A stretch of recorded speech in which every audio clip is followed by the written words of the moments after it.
Your attention. Please take your seats as conference proceedings are about to commence. Thank you.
Guests, ladies and gentlemen, please welcome back to the stage your host, Mark Simpson. Thank you. I love that. I love that. I love that. Belfast, we've such stamina here in spite of that cold weather. Well done, everybody. Thank you. Thank you for making it back. Thank you for your attention. Thank you for your attendance. I have got some good news. And even though they say journalists never break good news, we have got 6 fabulous speakers just to end and finish off this final session. It's a bit like cooking. The cake has been baked today. We've all helped to bake the cake. We're now just going to ice it and see if all those ideas, those words, those thoughts that we've thought about, we've said, if we can actually turn them into something practical, into action. So, our 6 speakers include our panel moderator, Chad Evans, Executive Vice President of the Council on Competitiveness, and of course the Treasurer of the GFCC. Our panelists are Dr. Venetia Cusia, Executive Director of Compete GR, Dr. Paul Madden, who we've heard from before, Director of the Centre for Competitiveness, Dr. Paul Robin, Associate Vice Chancellor at the University of California, San Diego. I bet you he's feeling the cold. Dr. Rachel Swift, Vice Chair of the Australian Advisory Body on Competitiveness, and Professor Sam Turner, Chief Executive Officer of the Advanced Manufacturing Innovation Centre here at Queen's. Our panel, and over to you, Chad Evans. Thanks. All right, folks, thanks so much for staying with us. Again, I'm Chad Evans. I hope you've had a great day. I've learned a lot. I think we've all been learning a lot, not just today, but even over the past 2 days, and we're going to reflect a little bit on that. Yes, we're going to dive into some of the findings from the workshops, but the panel will have the prerogative to expand their aperture and to talk a little bit more fully about what they've learned even just over the past 48 hours. But I think what we've all been exploring is really the fact that inclusivity in our economy is not just a moral imperative, but it's really essential to economic resilience, economic sustainability, and ultimately our innovation capacity and capability. And we've got a great set of leaders here who've just moderated what I heard were some fabulous conversations in the workshop. So we're going to put them on the hot seat, get some the download from all 5 of those workshops. And I'm going to also do just a really quick re-intro just so folks know who we're with. Dr. Venetia Cusia. Venetia is the Executive Director of Compete Greece. She led the workshop that was looking at how do we prepare the workforce for the digital age, and I have to say, there's no one better to address that. If you haven't read Venetia's bio, for many years she was President and Managing Director for Manpower Greece, so she's really got her fingertips on the pulse of what makes the workforce of the future work. We also have Dr. Paul Madden. Paul is the Director of the Center for Competitiveness and led our workshop on how do we reshape the business landscape in an era of AI. Double Paul Madden, is followed by Dr. Paul Robin. Paul Robin is the Associate Vice Chancellor for Innovation and Commercialization at the University of California, San Diego. He led our workshop on transforming regional economies through innovation. We have Dr. Rachel Swift. Rachel is the Australian Advisory Board on Competitiveness Vice Chair. She led the workshop on Health for All. And we're going to wrap with Professor Sam Turner. Sam is the CEO of the Advanced Manufacturing Innovation Center here in Belfast and led the workshop on how do we really make manufacturing sustainable for all and make sustainable manufacturing a reality. We're going to dig in on a couple of big themes. I shared this with the group. We're going to start with insights. That's what we're here for, right? You are all fresh off of an hour or so with your workshop participants, and I just want to hear what are your top 2 or 3 takeaways, the insights. And Vinity, if you don't mind, I'd love to start with you, and then we'll mix it up a bit. First of all, there were so many insights that I couldn't classify them, and they have accepted it, the note takers. Skills, preparing someone for the digital era or workforce, it is not something that we can do it by an hour workshop, because there are those who need to learn the digital for the innovation, those you couldn't, okay. It is those that they need to learn how to utilize the tools. It is the citizens that they need to have them and buy the services. And it is the whole generation to be more adaptive. And it is the professors in the universities that they need to become better students and accept it, because they say, but our speakers were doubting it, and there is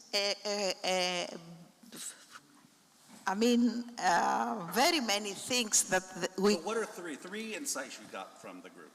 In order to be inclusive, we need to have inclusive education, not universities, education, throughout the whole working,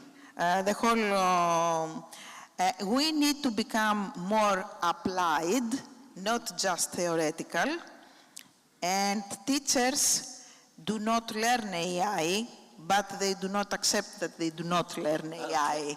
So you're in denial. They are in denial because I think they think that they are learning. These 3. Before I move on, I'm really curious about this idea of a shift towards perhaps more applied as opposed to basic foundational research and thinking about the future. That's a change. Were you all able to talk a little bit more about why towards a shift towards more applied as opposed to foundational? Because they finish universities and they go to work in a company, and then the company needs to train them. Either if it is a corporation that they might have training department, but if it is an SME, what do they need to do with the SMEs? That they are not only many in Greece, they are many in many countries all over the world. And this is an issue.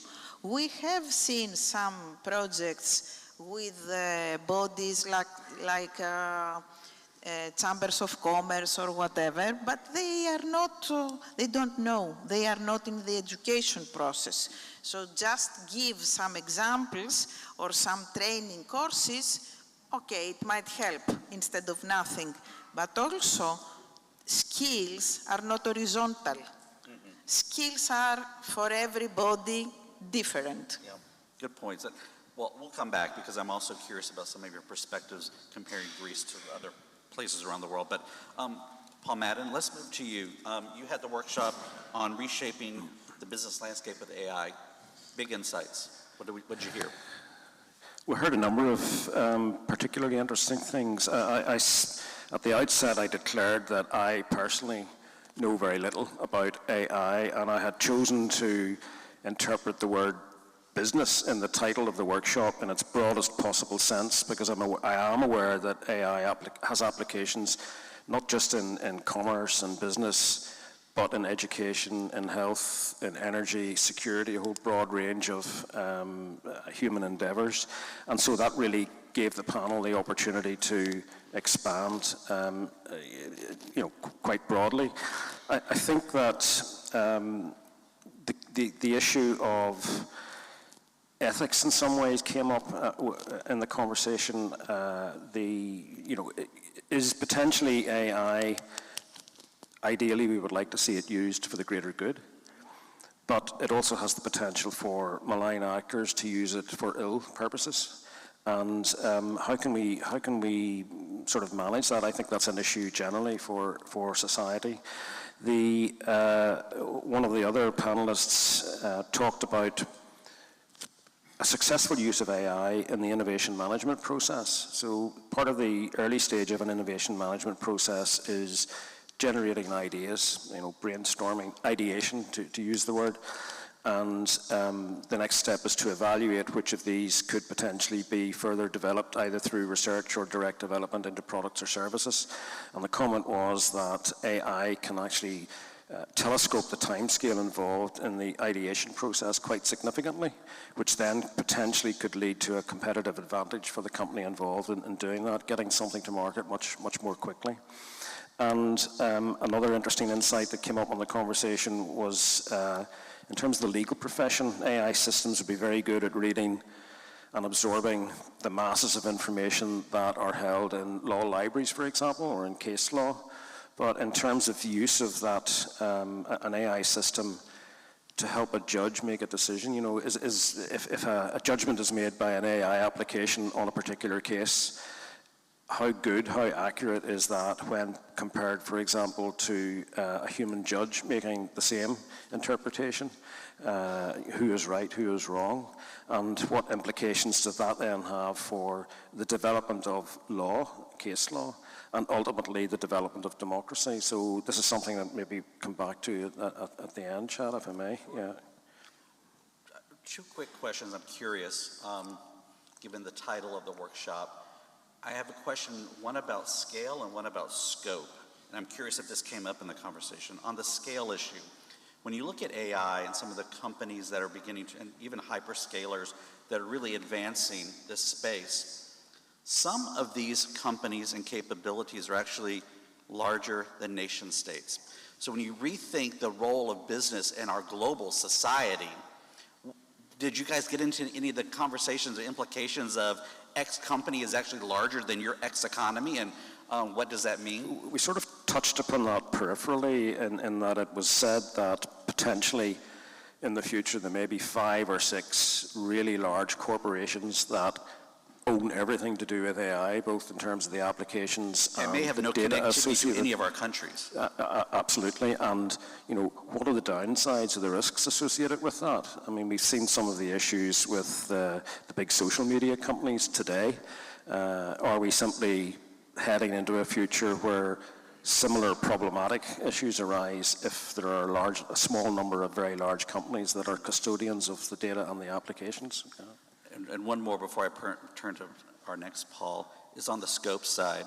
Any conversation around Schumpeterian creative destruction, AI eliminating thousands of jobs, but perhaps creating 1,000 more plus 1,000 more? Or was there any conversation around the negatives, positives, the lights and shadows of that space? Yeah, there were 2 interesting stories, I think, that were related. Eamon, who's sitting down there, quoted a conversation he had with his daughter, who is a voracious reader. She reads about 60 books a year and really gets enjoyment out of that and enjoys the stories and the plot lines.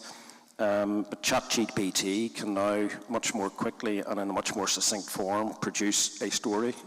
But her challenge was, does that mean I'm going to be wasting my time if I'm reading books in the future? And they had a conversation with her father, and it turned out that there's an opportunity for her there because she believes that she can tell what has been written by ChatGPT and what has been written by a human. And I think that's potentially a new job for the future. If we're going to rely on decisions or results produced by an AI system, depending on which field of endeavor you're involved in, you really need to be able to trust that decision. And was it an automated decision or was it a human decision? And this is potentially a new job role created. So, thanks, Paul. Paul Robin, you had the workshop on the idea of innovation, regional economics, the transformation potential. San Diego's already gotten a couple of commercials today already about the incredible things that are happening in your community. So I'd like to hear about what you heard in your workshop, the opportunities, the insights, and perhaps colored a little bit by your own experience and driving regional transformation in your own institution and city. Sure, yeah. And thanks for the previous ads for San Diego as well. Appreciate that. Yeah, Steve Orr, he gave you a big shout out. Yeah, it's great. I'll just stick to 2 or 3 insights maybe that came out of the panel or the workshop. It was a great workshop, by the way. We got kicked out way too early. We had a lot more to say on it.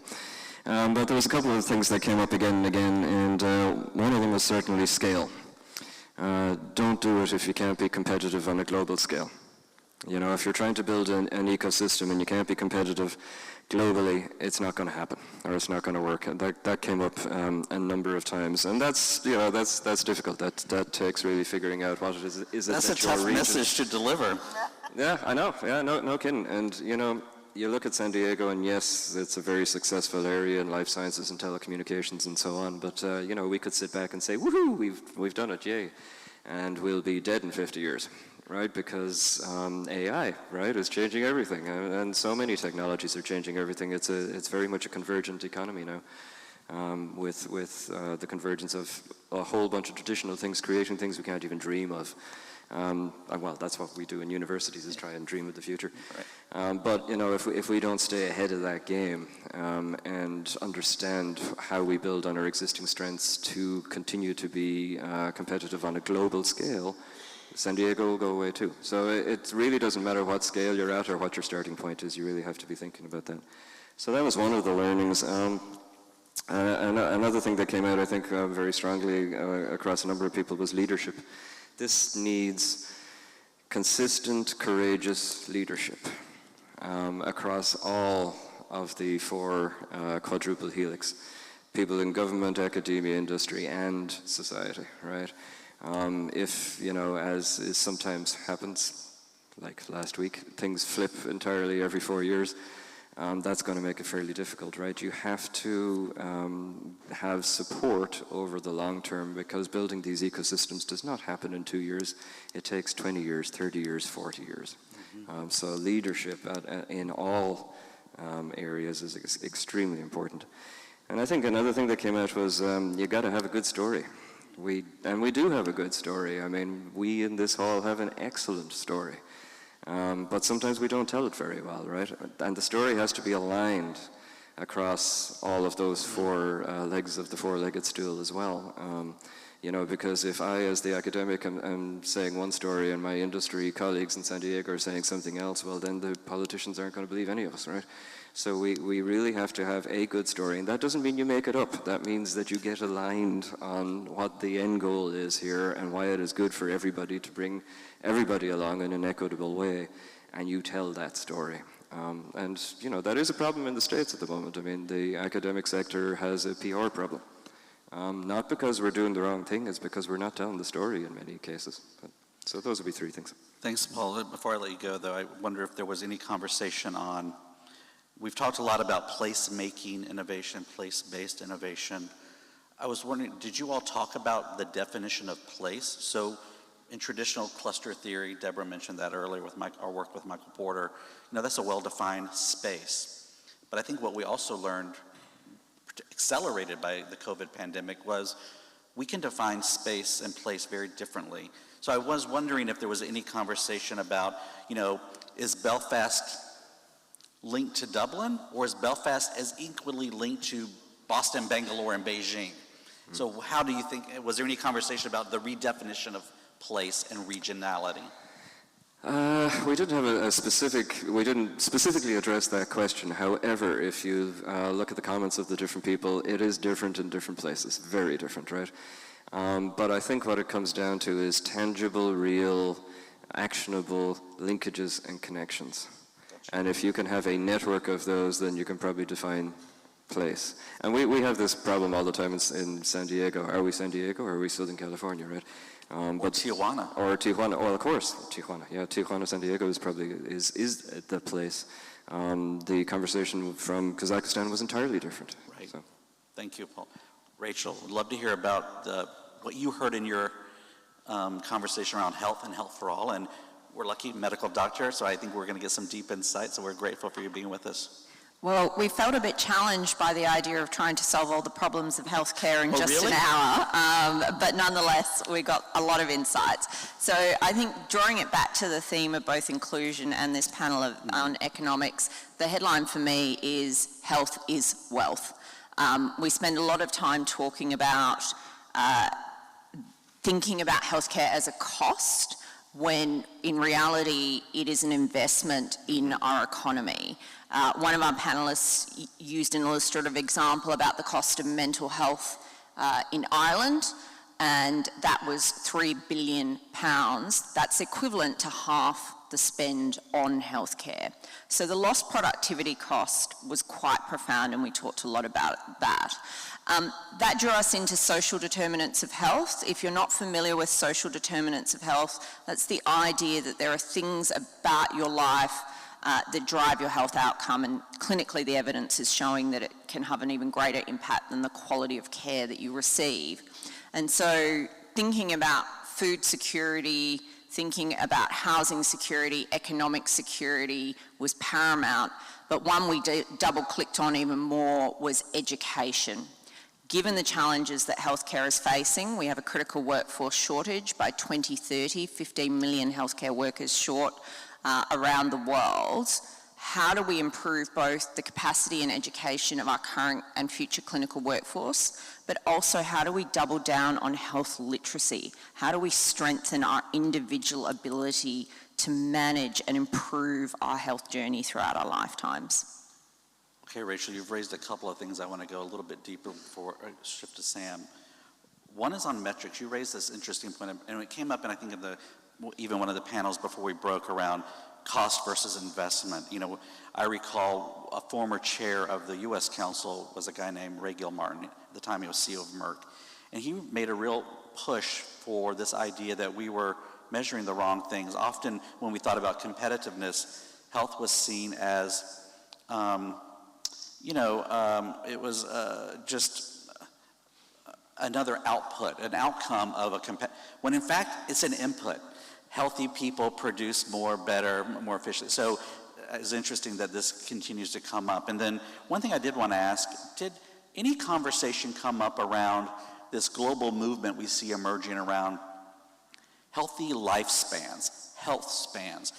We're living longer, but are we living healthier longer? And what's your take on that? And is that a challenge, an opportunity for our global community?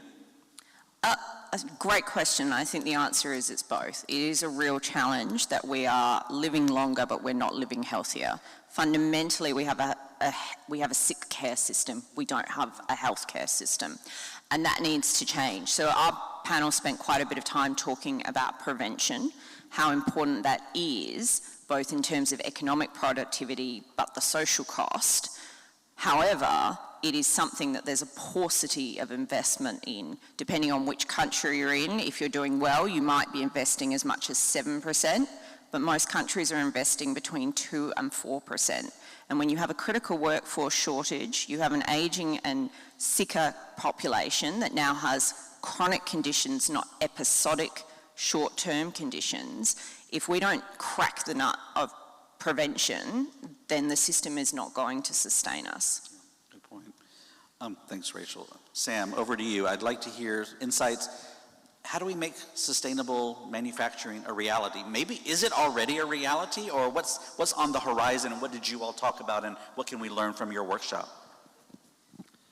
So is it a reality already? Well, there's stuff happening, but not enough. We started a reflection on Professor Brian Cox's kind of message yesterday that possibly there's 4 billion planets in our solar system, in our galaxy, capable of life, but we may be the only one with a long enough, uninterrupted, stable planetary system to have developed a sophisticated, intelligent life. Everyone else is slime, but we're making things. So we're the ones perhaps with the knowledge to break or make a planet, right?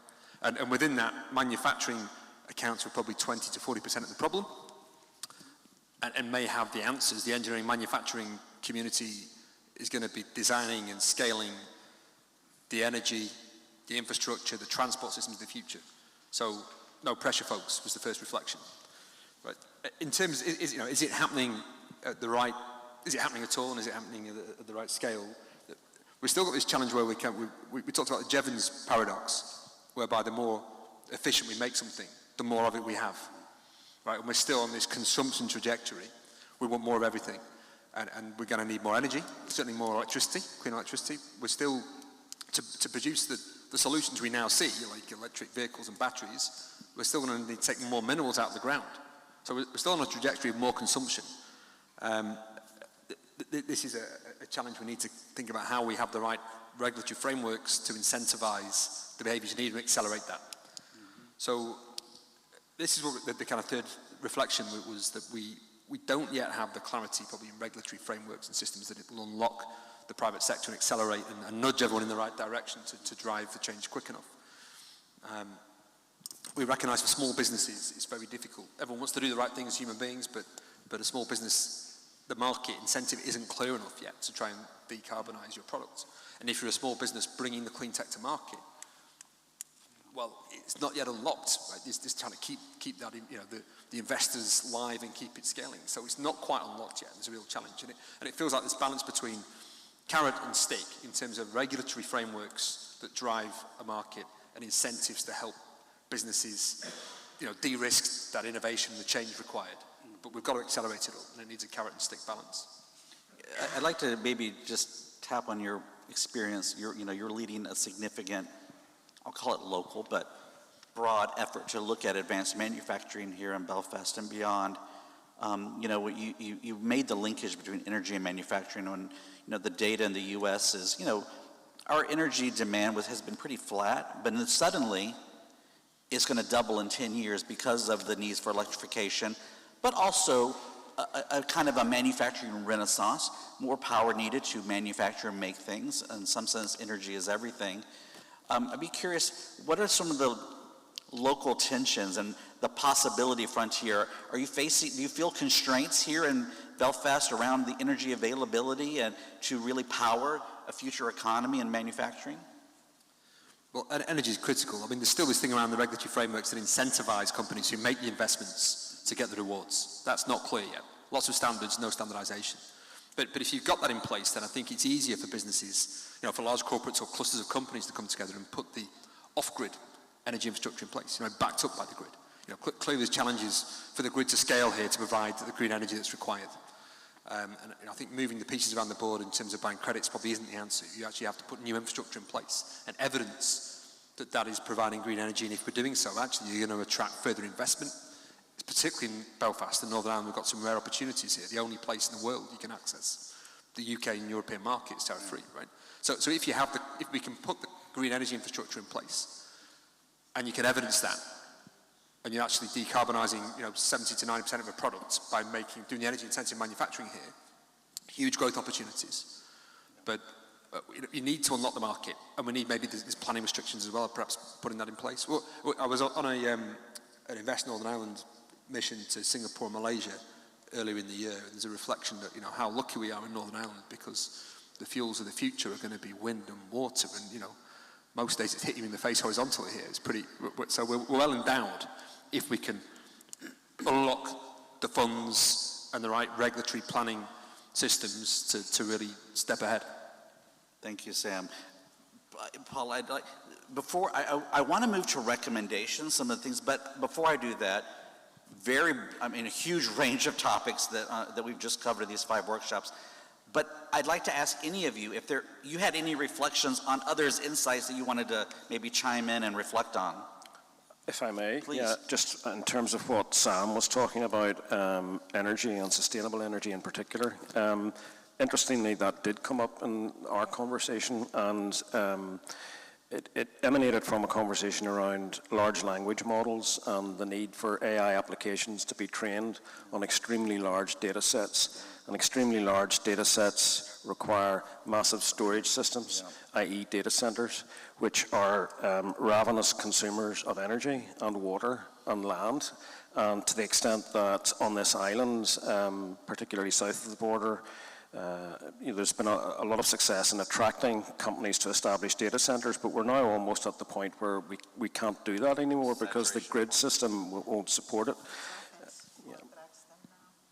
So it's really just, these are all interlinked. You talk about energy and sustainability, even though we were talking about AI applications.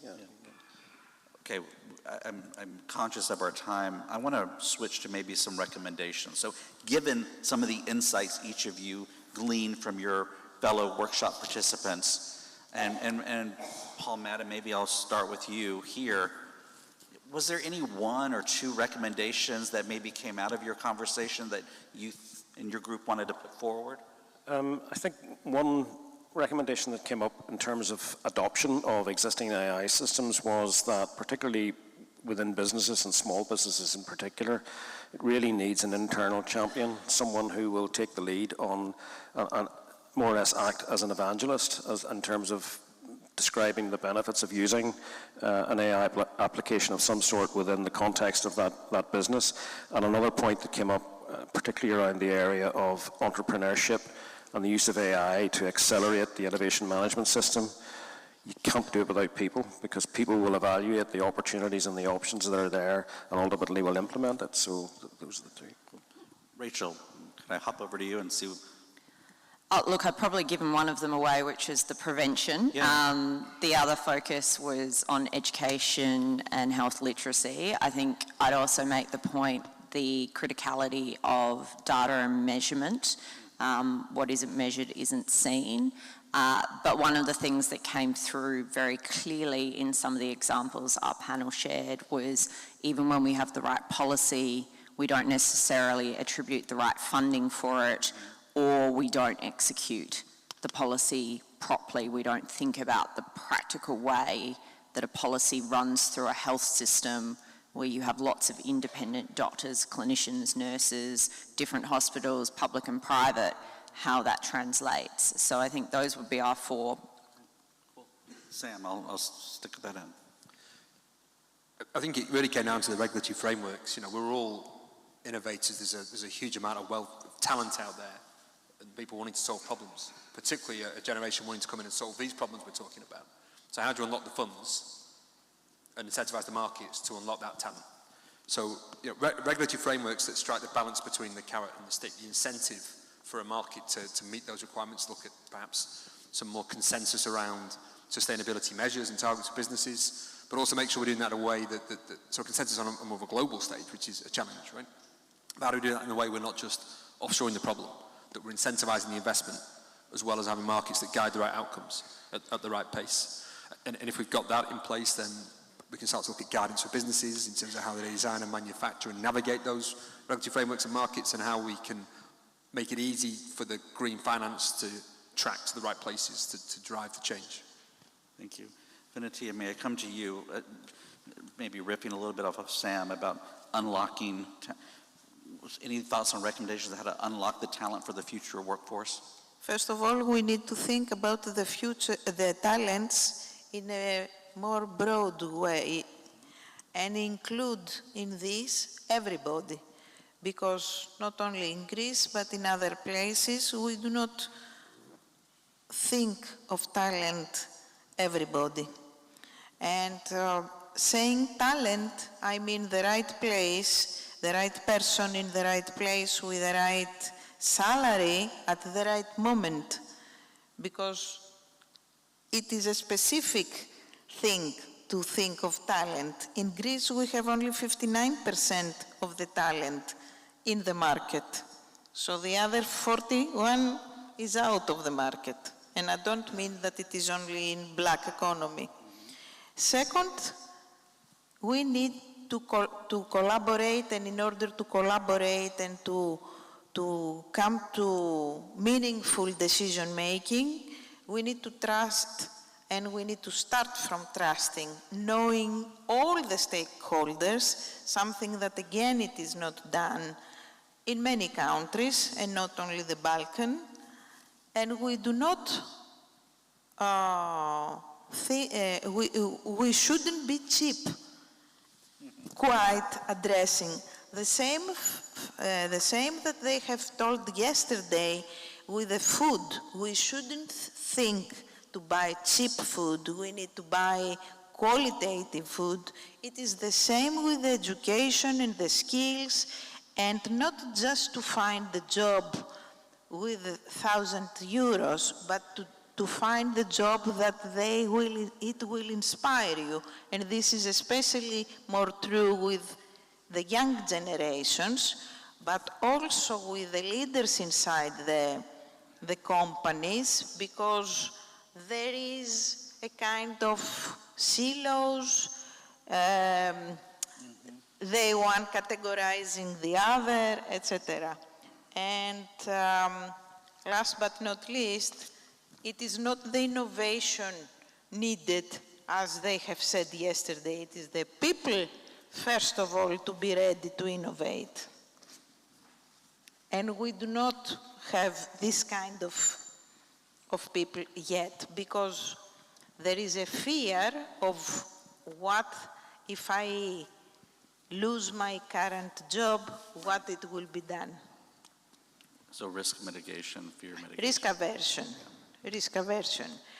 We have also talked about change management, and I think that before change management, we need to discuss about change leadership, because we are talking about disruption, but this can happen. It should have been happened more and more often. What about the employers? These are the leaders. Okay. Gotcha. And then the change management is process-oriented. Right.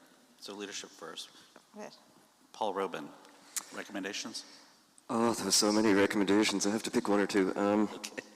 You know, first of all, it's the workforce, right? So blur the lines between industry and academia in order to both educate and develop a multi-capable, multidisciplinary, risk-taking, problem-solving, courageous workforce, right?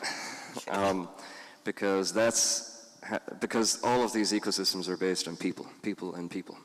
And it's only through that development and education that you change culture, and it's only if you change culture that you have a sustainable ecosystem. So you guys want to increase the porosity between increase these. the porosity at every and all level, you know, from developing curricula in the academic sector to allowing people to move back and forward to doing all sorts of stuff, right? So that you have people who can drive these things. Because if you don't change culture, you don't change nothing.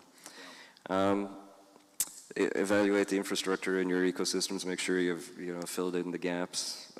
Communicate with society. Engage society at all levels and make sure that everybody is involved in developing and understanding the message, because it's only that way that you're going to get this inclusivity and equity ultimately that you want. And I guess the last thing was somebody needs to figure out how to measure all this, because right now the measures and metrics and stuff that we use, it's not measuring the right stuff. Okay, a lot of insight, a lot of recommendations. We have a few minutes left. We're going to do a lightning round here. I'm going to ask each of you 2 questions. You can address either one or both would be great. The first I want to know from you, based on what you heard in your workshop, but also perhaps informed by your own incredible experiences, what are you going to take away from today, or yesterday, or some combination, back to your own organization, or even in your own life, to change the way you think about inclusiveness and engagement to drive innovation? And why don't, Rachel, I'll start with you this time. Look, I think the importance of integrated societies. So we heard a stat in ours, depending on what bus stop you get off the bus in Belfast, your life expectancy can vary by 14 years. Belfast is small, that's quite extraordinary. I, this morning, heard if you're friends with a wealthy child at school, you get richer. So I'm looking for wealthy friends, if anyone's in the market. But it tells us the criticality of cross-pollination, which I think, builds on what you were saying, Paul. It's also true for healthcare. I don't think that there's a path out of the challenges we have unless we can take a cross-disciplinary approach. Sam, please. I think it's again about how do you, on one level, incentivize markets and businesses to not just individuals to do the right thing. You've got to incentivize companies, businesses and markets, but also how you do that in a way that connects with individuals, unlocks the talent, the passion of a generation of people who maybe feel disconnected and worrying about these things. And how do you do it in a way that has the best impact on society, that's inclusive, that people, individuals can relate to, both users. We had one quote at the end of our panel that everybody out there is a designer. We're all setting the requirements for a market that's trying to meet our needs. How do you make that connection shorter between the individuals who will inherit the future of the planet and those who are trying to design and develop the products and the systems that are going to deliver the change? Natia, please, what's your takeaway? To focus. We are we are living in multi and in everything and in social media and we need to go back and focus from the call to action, for example, which one thing we are going to be committed and bring a result. Bring a result, not just focus. Yes. Paul Robin, please. One takeaway, I got a lot of work to do. Sorry. No, I mean, seriously. Seriously, I got a lot of work to do. I don't have all the answers. I've learned so much from different people who've come from all over the world here to this thing, and I think we need to communicate more with each other around the world. We need to learn from each other, keep those connections going. Well, I know in that regard, I'll pre-thank you and University of California, San Diego for being willing to host in the future one of our study tours where we will have that opportunity to learn from your institution and your incredible region. Paul Madden, you get the last word here. What's the takeaway when you go back home? I think for me, two takeaways. I think personally, I need to spend a lot more time learning a lot more about AI. I've learned quite a bit this week, just listening to the conversations from experts. So that's my personal takeaway. I suppose my professional takeaway is driven by what we heard this morning in the address from the first address about social capital. We're involved in a project at the moment that we're focused on the technical aspects, we're focused on the business planning aspects of it, but we must make sure that we don't lose sight of the community impact that this may have and to engage people at that level sooner rather than later to ensure that we can succeed. Yeah. I'd like everyone to thank this incredible panel who not only moderated your workshops really well, but I think represented your teams really well. And we want to thank everyone who participated in the workshops today. Thank you. Thank you.